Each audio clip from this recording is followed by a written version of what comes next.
रात का 12:08 हो रहा है और मैं यहाँ पे तुम्हारे लिए शूट कर रहा हूँ ये बुक कीपिंग और अकाउंटेंसी। यार पैशन इसी को तो कहते हैं। पैशन वो है जो रात के 2 बजे भी तुम्हें खुशी मन से वही काम करवा दे जिस चीज़ के लिए तुम बने हुए हो। और यही चीज़ मैंने शायद तुमको भी पहले भी बताई थी कि अगर तुमको ज़िंदगी में तुम्हारा पैशन मिल गया ना, तुम वो सारी की सारी चीज़ें अचीव कर सकते हो और दूसरों को भी करवा सकते हो, जैसे मैं करवा रहा हूँ तुम लोगों को। ध्यान रखना एक चीज़, अगर तुम सुबह इसको 8 बजे देख रहे हो या रात के 12 बजे, या फिर क्या पता मैं जिस समय तुम ये देख रहे हो मैं कुछ और शूट कर रहा हूँगा, मेहनत तो यार दोनों की है।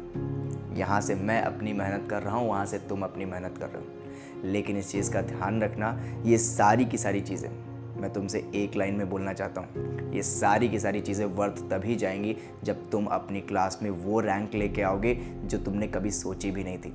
मैं तुम्हारे साथ हूँ, इस चीज़ का ध्यान रखना। लेकिन हाँ, वो हर दिन जिस दिन तुम पढ़ाई कर रहे हो ना, और वो हर दिन जिस दिन मेरा और तुम्हारा बॉन्ड और अच्छा होता जा रहा है, बस एक चीज़ अपने दिमाग में रखना, ये सब कुछ वर्थ जाएगा। चलो शुरू करते हैं बिना किसी देरी के।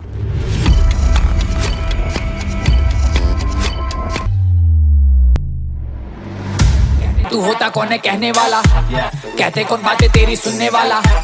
मुझको ना लेना देना इससे, जितने नकली बैठे घर पे सबको एक साथ किया डिसमिस।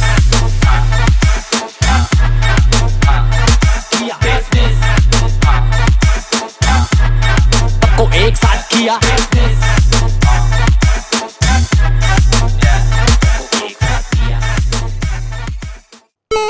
तो शुरू करते हैं यार बुक कीपिंग और अकाउंटिंग को। मैं बहुत खुश हूँ, मैं लिटरली बहुत ज़्यादा खुश हूँ। नहीं, मैं रोने नहीं वाला, लेकिन इस चीज़ का ध्यान रखना बच्चे कि जो बॉन्डिंग हमारा और तुम्हारा चल रहा है ना, ये माइंड ब्लोइंग है। और यार 10 बार मैं बॉन्डिंग चिल्लाता हूँ यार, एट द एंड में बस एक यही तो मेरे को तुम्हारे साथ बनानी है। देखो, मैं भी रिज़ल्ट का लालची और तुम भी रिज़ल्ट के लालची, ठीक है। इन दोनों रिजल्ट के लालचियों में एक चीज़ कॉमन होनी चाहिए, वो बॉन्डिंग। इसीलिए मैं तो हर वीडियो में तुम्हें बॉन्डिंग चिल्लाऊंगा। खैर, शुरू करते हैं बुक कीपिंग को। यार देखो, मैं तुमको सिंपल टू सिंपल इस वीडियो में सिर्फ बुक कीपिंग और अकाउंटिंग के बीच में डिफरेंस दिखाना चाह रहा हूँ। एक ऐसी चीज़ जो एग्जाम में पूछी जाती है और हर दिन पूछी जाएगी, ठीक है, हर साल पूछी जाएगी, और टीचर इसको एनुअल में भी रखने में कोई भी शर्म नहीं खाते। तो अब मैं सबसे पहले तुम्हें बुक कीपिंग को समझाना शुरू करता हूं बहुत इत्मीनान से। तो यहां पे लिखा हुआ है, Base of accounting bookkeeping is an art of recording the transaction in the books of accounts. Only those transactions which bear the monetary value are recorded at the first step of the accounting. यार देखो, एक चीज़ बहुत अच्छे तरीके से ध्यान रखना। यहाँ पे मैं बात कर रहा हूँ एक ऐसे स्टेप की जो अकाउंटिंग जैसा तो लगता है, लेकिन ये बहुत बड़ा बागी है, ये बहुत बड़ा धोखेबाज है। यहाँ पे मैं बात कर रहा हूँ बुक कीपिंग की, यार सीधा मैं बात कर रहा हूँ जर्नल एंट्रीज की। जर्नल एंट्रीज का मतलब क्या होता है, कि या फिर सीधा मैं कहूँ बुक कीपिंग का मतलब क्या होता है। जब भी कोई इवेंट होता है आपके बिजनेस में, तो उसे आप एक सिस्टमैटिक मैनर में डेबिट और क्रेडिट की साइड पे दिखाते हैं, जिसको तुम यार जर्नल एंट्री बोलते हो। इस जर्नल एंट्री को बहुत अच्छी तरीके से दिखाना जरूरी इसलिए है क्योंकि यहाँ पे आपका बेस क्रिएशन होता है, जिससे तुम लेजर बना पाओ, और उसके बाद शायद ट्रायल बैलेंस, और उसके बाद कहीं ना कहीं तुम फाइनल अकाउंट्स को शुरू कर पाओ। और ये सारी की सारी चीज़ें बहुत ज़्यादा ज़रूरी हैं। लेकिन उन सभी के बेस देने के लिए हम लोग वाउचर से डेटा कलेक्ट करके जो जर्नल एंट्री पास करते हैं, उसी पर्टिकुलर प्रोसेस को यहाँ पे बुक कीपिंग बताया जाता है। तो अगर कोई तुमसे टीचर डायरेक्टली पूछ ले, तो तुम्हें बिल्कुल भी बिना डरे एक जवाब देना है कि सर, बुक कीपिंग का मतलब है कि आप जब भी कोई इवेंट वाउचर से कलेक्ट करके उसका जर्नल बना लेते हैं, इसको ही कहा जाता है। मतलब एट द एंड में मैंने 100 बात की, एक बात ये बोल दी आपसे कि बुक कीपिंग का मतलब बस और बस जर्नल एंट्री बनाना है, जिसमें ना ज़्यादा आपको स्किल्स की ज़रूरत है, ना ही बहुत ज़्यादा प्रैक्टिस की, बस some sort of basic knowledge of commerce and accountancy. तभी तो ये जूनियर स्टाफ करता है। आई गेस तुमको समझ आ गया। मेन आते हैं अब इसके डिफरेंस पे, और ये डिफरेंस इतना ज़्यादा चहीता टॉपिक है अलग अलग स्कूल्स का कि यार UT1 और UT2 जो अभी बेसिकली टेस्ट चल रहे हैं CBSE के करिकुलर के हिसाब से, तो ध्यान रखना उसमें आना ही आना है। आइए देखते हैं बुक कीपिंग और अकाउंटिंग के बीच में डिफरेंस क्या है। तो बच्चे, यहाँ पे क्या लिखा हुआ है, स्कोप सबसे पहले हम लोग देखेंगे। बेसिस लिखना बहुत ज़्यादा ज़रूरी होता है, तो स्कोप हम देख रहे हैं बेसिस में सबसे पहला स्कोप है। तो यहाँ पे लिखा हुआ है it is concern only with the recording of monetary transaction. यहाँ पे वो सारी की सारी चीजें कुछ भी नहीं ली जाती जो अकाउंटिंग के अंदर आती हैं, यहाँ पे सिर्फ और सिर्फ रिकॉर्डिंग फेज होता है। दैट मीन्स हम लोग जो अलग अलग ट्रांजैक्शन बिजनेस में हो रहे हैं उनको बस रिकॉर्ड कर रहे हैं, और ध्यान रखना, बस इतना दिमाग में रखना कि ये मॉनेटरी इन टर्म्स होने चाहिए। आगे अगर मैं बात करूँ अकाउंटिंग की, तो अकाउंटिंग का स्कोप क्या है? It is also include classifying, summarising, analysing and also communicating the results to the various users like internal and external. तो बच्चे ध्यान रखना, यहाँ पे जो अकाउंटिंग होती है, यहाँ पे जो मैं अकाउंटिंग की बात कर रहा हूँ, ये इससे थोड़ा सा अपग्रेडेड पोर्शन होती है, तभी ये सीनियर स्टाफ करता है, जहाँ पे मैं उस जर्नल एंट्री को क्लासिफाई भी करता हूँ, समराइज भी करता हूँ, एनालाइज भी करता हूँ, और उसके साथ कम्युनिकेट भी करता हूँ with the different users. I guess तुमको ये चीज़ समझ आई है।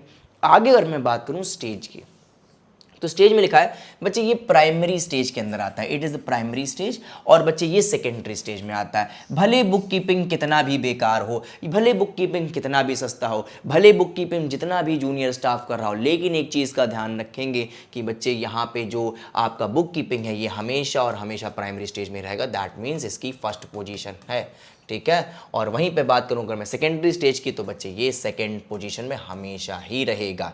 आगे अगर मैं बात करता हूं ऑब्जेक्टिव, तीसरा हमारा जो बेसिस है वो है ऑब्जेक्टिव का।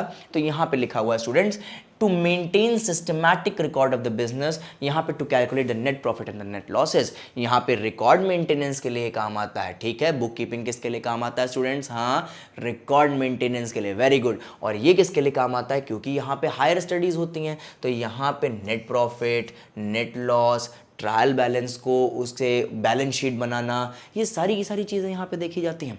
आगे अगर मैं बात करूँ, लास्ट सेकंड है दैट इज़ अ नेचर। क्या नेचर है बच्चे? ये तो रूटीन इन नेचर होता है, ठीक है। मतलब हर दिन आपको बुक कीपिंग करनी पड़ती है, लेकिन अकाउंटिंग हर दिन नहीं, ये साल के अंत में होती है, ये एनालाइज करी जाती है, तो इसलिए एनालिटिकल होती है। ये डेली में होती है और ये आपका एनालिटिकल होती है। आगे अगर मैं बात करूँ स्टाफ कौन सा है, तो बच्चे ये जूनियर स्टाफ करता है, मैंने पहले भी बताया था, और इसको करता है हमारा सीनियर स्टाफ।